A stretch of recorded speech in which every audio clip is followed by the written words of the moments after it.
Eh bon, elle tourne. Oh putain, je sens que ça va être une sacrée partie de plaisir. Mais bon, ready? Non, moi toujours. Toujours.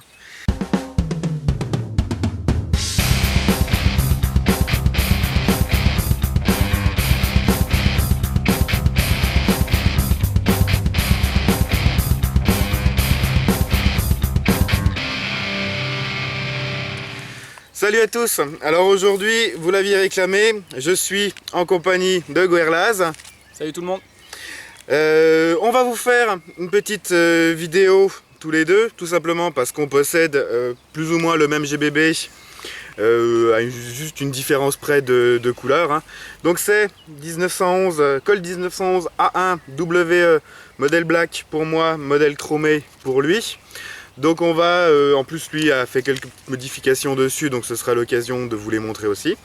Donc on va faire, comme j'ai l'habitude de procéder, hein, vous avez l'habitude aussi de voir ça comme ça, une partie sur les caractéristiques, une partie sur les avantages, les inconvénients, et une partie test de tir pour terminer la vidéo. Donc on attaque sur les caractéristiques.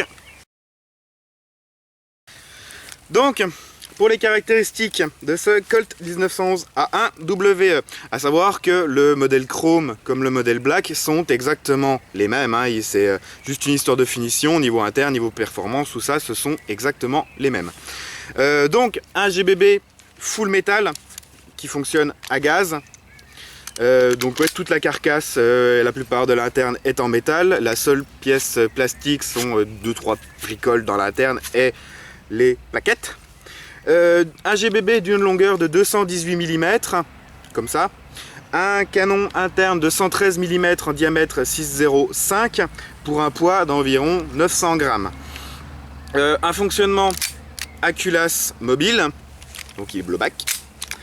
Un hop-up réglable. Le hop-up, c'est comme toutes les modèles de 1911. Il faut enlever l'arrêteur de culasse ici, en le poussant par là. Il faut amener la culasse au premier cran qu'on voit ici, enlever l'arrêteur de culasse, et à l'intérieur de la culasse, vous avez une petite molette très visible que vous pouvez ajuster pour régler le hop-up. Hop-up d'ailleurs, joint hop-up compatible, c'est le même type que les joints 9-ball violet, donc hop-up type joint hop-up type VSR10. Donc un modèle blowback hop-up réglable pour une puissance d'environ, de base environ 300-310 fps, donc une puissance totalement acceptable, totalement normale pour un GBB. Au niveau du chargeur, donc chargeur noir pour le noir, chargeur chromé pour le chromé, hein. Soit dit en passant, 20 balles pour le noir, 25 balles pour le chromé. Ouais, on a la classe. Ouais, mais ça a la classe, c'est sûr. Donc chargeur capacité, il faut quand même que je vous montre, capacité de 15 billes. On approvisionne en gaz par ici. On a la planchette élévatrice qu'on peut venir bloquer au cran qui est ici pour alimenter les billes en billes soit par ici, soit par les lips. C'est quand même plus pratique de grailler par ici. Donc 15 billes de chargeur. Chargeur, je vous ai dit, full métal. Avec le blocage de la planchette, ça c'est pas trop mal foutu.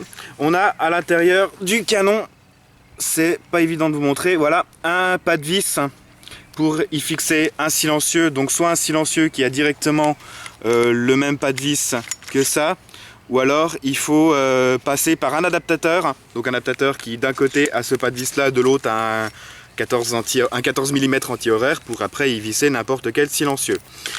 Au niveau des organes de visée, bon bah c'est du 1911, un cran de mire, un guidon pour une visée totalement basique, mais bon en général ça suffit.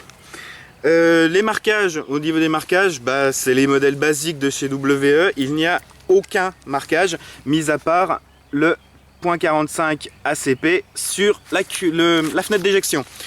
Il y a un modèle WE avec les marquages RS, mais ceux-ci n'ont aucun marquage. J'ai oublié de préciser, donc il est disponible en 3 versions, celui-là pour le 1911 A1, donc le black, le chromé et le modèle or. Modèle or qui d'ailleurs est très moche. Le chromé rend bien, mais alors le modèle or il fait vraiment bling bling, moi je trouve pas ça très joli. Qu'est-ce que t'en penses? Ah oui, je trouve ça fin moche. Fin moche, voilà.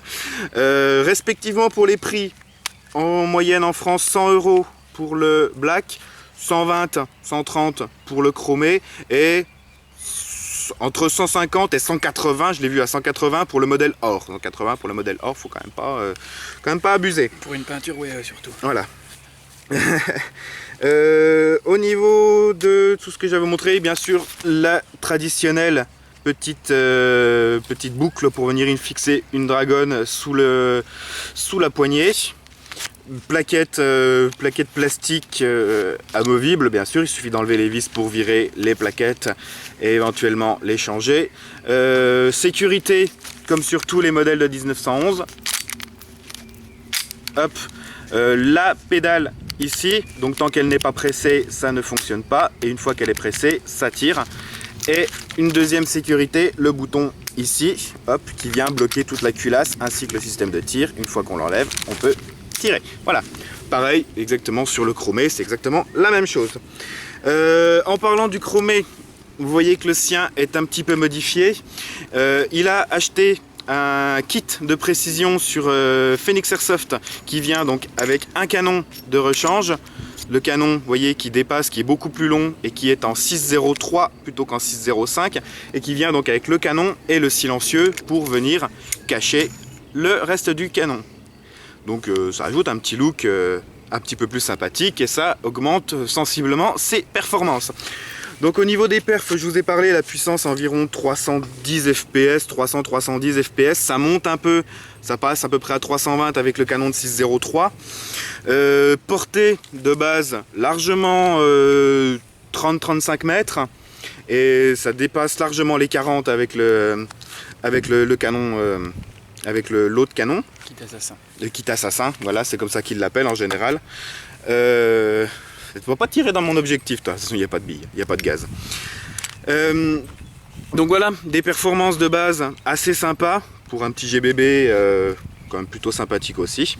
J'ai fait le tour, je vérifie juste, j'ai fait le tour des caractéristiques, on va faire les avantages et les inconvénients. Alors, pour les inconvénients, un gros inconvénient que moi personnellement je trouve, c'est que par rapport au Glock et PX4WE par exemple, il n'est pas compatible Marui. La culasse, chargeur, aucune pièce, mais peut-être le joint up par contre, il n'est pas du tout compatible avec les modèles de chez Tokyo Marui alors que les Glock et PX4 le sont.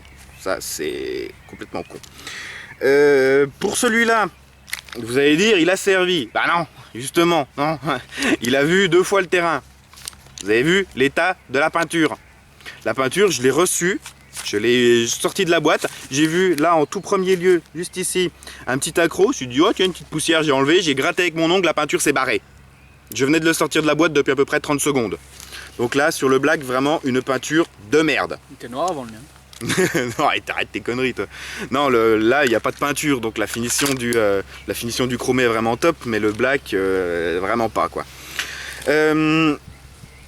Pas compatible. Les marquages, aucun marquage RS, aucun marquage, mis à part le .45 ACP qui d'ailleurs n'est pas du tout réaliste, aucun marquage RS. Après je pense qu'il faut des licences, mais bon, c'est dommage quoi, ça fait vraiment un truc un peu plus simple, c'est moins agréable à voir quoi. Point négatif, les chargeurs qui déjà sont très sensibles au froid. Quand ils commencent à rafraîchir, ils ont un cooldown pas possible et ils sont un peu capricieux au moment de les remplir en gaz. Il faut déjà pas les remplir quand ils sont froids et en général une fois qu'ils sont à bonne température, il faut mettre une petite pression de gaz, attendre un peu, vider le gaz et là pouvoir le remplir à fond. Donc les chargeurs qui sont vraiment pas évidents à remplir correctement et à utiliser par temps un peu plus frisquet. Qu'est-ce qu'on a ?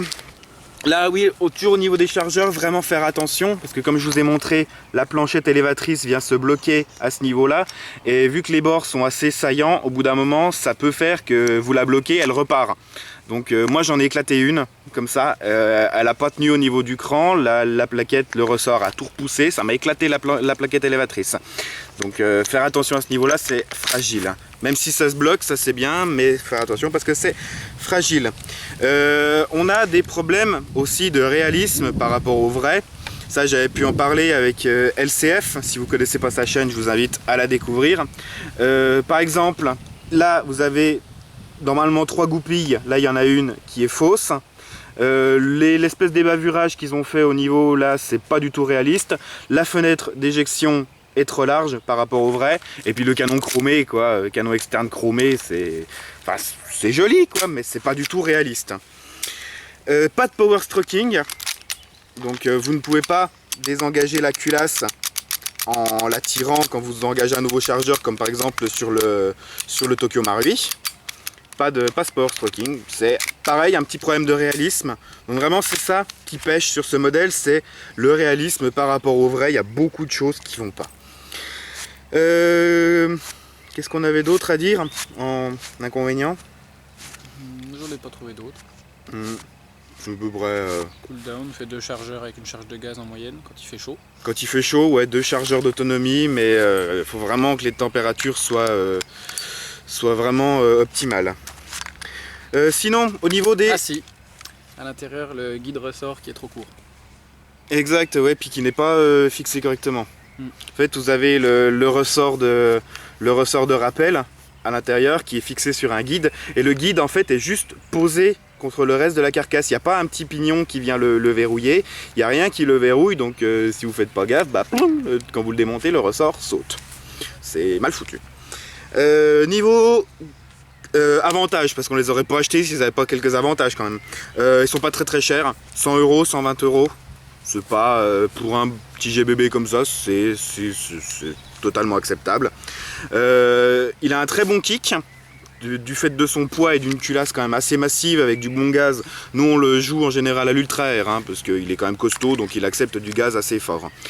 À l'Ultra Air, il a un super bon kick, assez agréable à manipuler. De base, il a une portée, une précision à hop-up qui fait vraiment son effet. Moi je le joue, j'ai 35 mètres de précision en 0,25 grammes. Donc le hop-up, j'ai moyen de le lever encore. Le hop-up est à peu près à la moitié de sa course. Donc vraiment de base, une précision, une portée vraiment excellente pour un GBB de ce prix-là. Hop. Les finitions pour le chromé sont quand même bien sympas. Il n'y a rien qui dépasse. C'est pas de l'effet miroir, mais c'est joli quand même. Bon, par contre ça marque au niveau des traces de doigts, hein, ou des impacts de billes. Ou des impacts de billes, oui, c'est vrai que ça marque. Mais bon, après il faut l'astiquer, hein, assez souvent, hein, comme on dit. T'aimes bien astiquer toi, hein. Voilà, par contre ouais, les finitions du black, voilà la peinture, hein. Les chargeurs, 20-25 balles pour un chargeur GBB, normal, pas de soucis. Quand on voit que les chargeurs 1911 Marui c'est tout de suite 30 €, là on se dit 20 pour ceux-là, je sais pas, ça va quoi. La puissance après, puissance 300-310 fps, totalement acceptable pour un GBB, ça passe partout, ça dérange personne, c'est impeccable. Voilà, on a fait le tour des avantages et des inconvénients, on va faire un petit test de tir pour terminer la vidéo. Alors pour le test de tir, on va faire 2 chargeurs chacun sur la tôle qui est là-bas en face à une distance d'à peu près 20-25 mètres. Allez quand tu veux.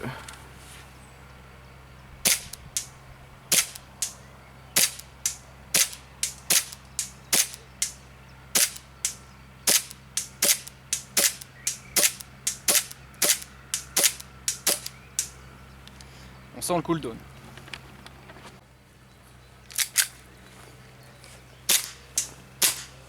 Ah ouais, des fois, ça bloque.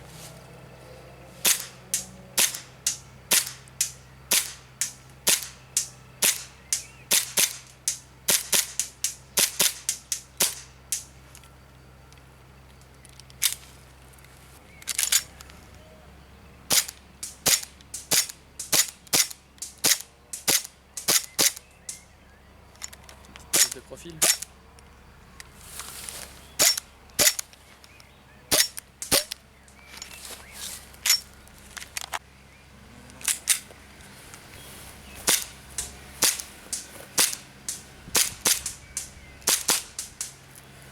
Ah, petit souci, des fois il se bloque.